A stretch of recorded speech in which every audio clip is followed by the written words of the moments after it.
Social media activist రావణ్ను హైదరాబాద్లో arrest చేశారు AP పోలీసులు. ఎలాంటి నోటీసులు ఇవ్వకుండా అర్ధరాత్రి అరెస్ట్ చేసి పిఠాపురం పిఎస్కి తరలించారు. మరి ప్రశ్నించే వాళ్ళు ఎవరున్నారు? అడిగే వాళ్ళే లేరు కాబట్టి ఏదైనా చేస్తారు. రావణ్ అరెస్ట్ అక్రమం అంటూ దళిత సంఘాల నేతలు, జై భీమరావు భారత్ పార్టీ నేతలు, న్యాయవాదులు తప్పుపట్టారు. రావణ్ కలిసేందుకు పిఠాపురం పేసుకొచ్చిన సోషల్ యాక్టివిస్ట్ బొజ్జ ఐశ్వర్యను పోలీసులు అడ్డుకున్నారు. దీంతో సాయికృష్ణ లాకప్ డెత్ పై ప్రభుత్వాన్ని ప్రశ్నించినందుకే రావణ్ అరెస్ట్ చేశారని బొజ్జ ఐశ్వర్య మండిపడ్డారు.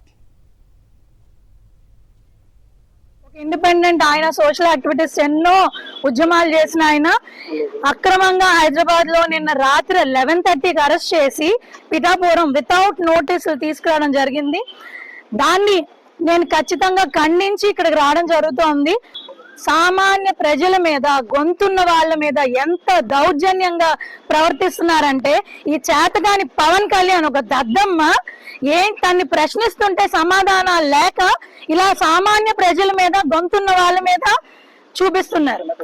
2029 ఎలక్షన్ లో కొనిదెల పవన్ కళ్యాణ్ ఖచ్చితంగా నిన్న అహంకారం గద్దె దింపకపోతే నా పేరు బొజ్జ ఐశ్వర్యే కాదు.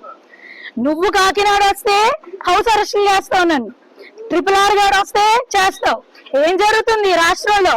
నీ అబ్బసొబ్బా ఉన్నా అనుకున్నావా ఏంటి? ఇక్కడ ఎక్కడో హైదరాబాద్ లో నుంచి వచ్చినోడు నువ్వే అక్కడ ఉంటే లోకల్ ఇక్కడ మేము.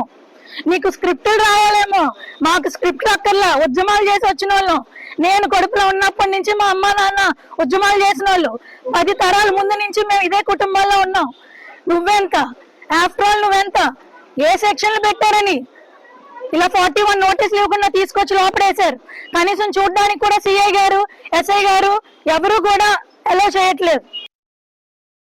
మరిన్ని అప్డేట్స్ కోసం ఛానల్ ను సబ్స్క్రైబ్ చేయండి. నోటిఫికేషన్స్ కోసం బెల్ ఐకాన్ పై క్లిక్ చేయండి.